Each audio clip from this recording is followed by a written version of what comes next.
all took place in the summer of 1860 with Roger Buddy, a socially prominent man who owns a hardware company in Baltimore. Roger heads to the hospital to meet his newborn son, only to find out that his baby is actually 70 years old.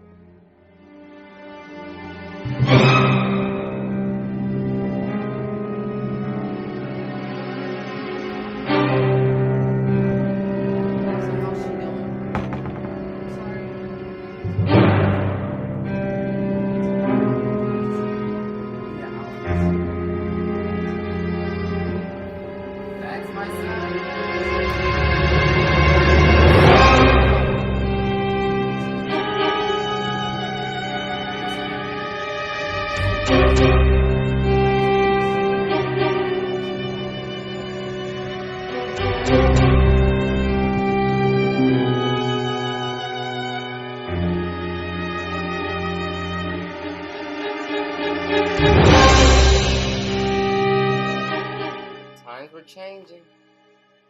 Things were happening. But who knew that they would have a son that was older than them?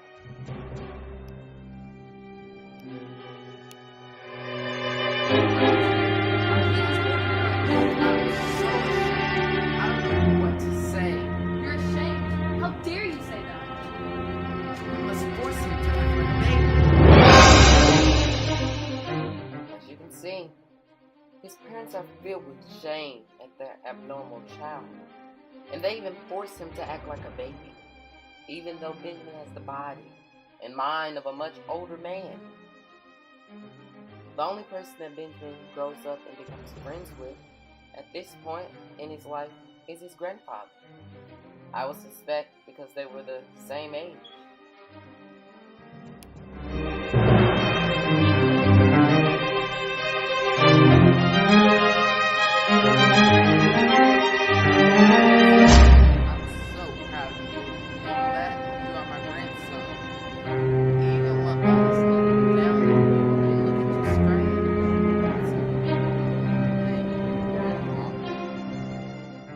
This time in life, Benjamin was constantly encouraged. I guess I would be too. I guess he was so depressed because he was strange, and he looked different than others. He was bullied, tortured. Son, it's alright, and everything's gonna be okay. Now, 20 years have passed. Most people blame Benjamin for his peculiarity. They wish he could just start acting normally, but Benjamin takes the whole thing in stride. He's pretty easygoing. When Benjamin appears 50 and has actually been alive 20 years, he meets and falls in love with the beautiful young Hildegarde Moncrief. What a beautiful lady.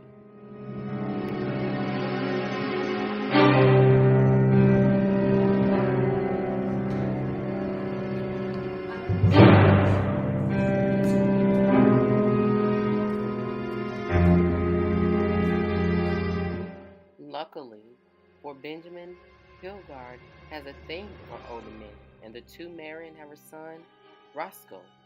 Unfortunately, as Hildegarde gets older, Benjamin gets younger. He quickly loses interest in his wife. Really?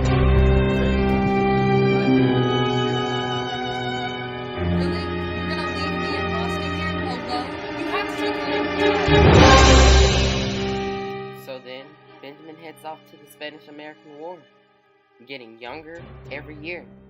By the time he returns, he and his son are pretty close in apparent age, much to his son's dismay.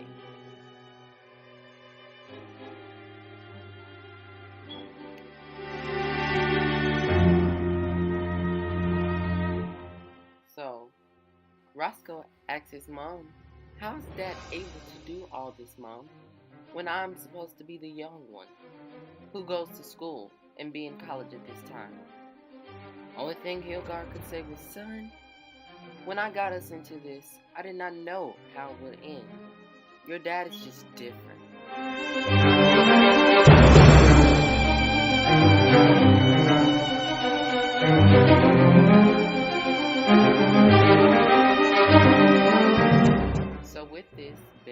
continues to grow younger and finally enrolls at Harvard when he looks about 18. By the time he's graduated, he's young enough to go to prep school.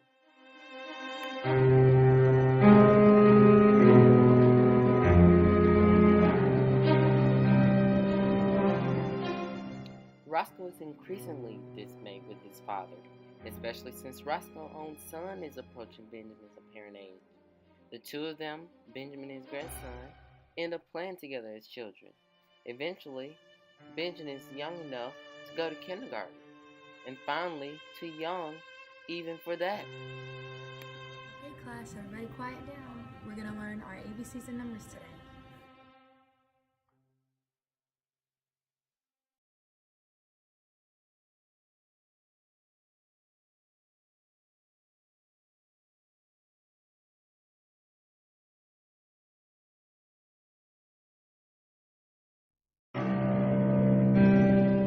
As he gets smaller and smaller, he forgets all the things he's ever done in life. At last, Benjamin can sense only colors and the smell of milk. And finally, even those small sensations fade away into darkness.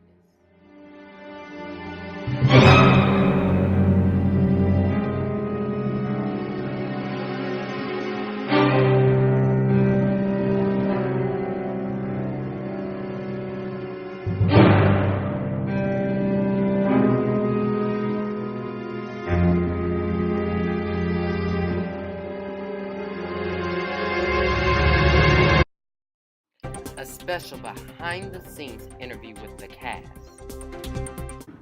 So, MTJ Productions. This is Macy. Ty. John. Okay, and we did the Curious Case of Benjamin Button. So, why did we choose this project? We chose this project because it sparked our interest first. And plus, it challenged us to play multiple roles, and it gave us the greater depth of the story.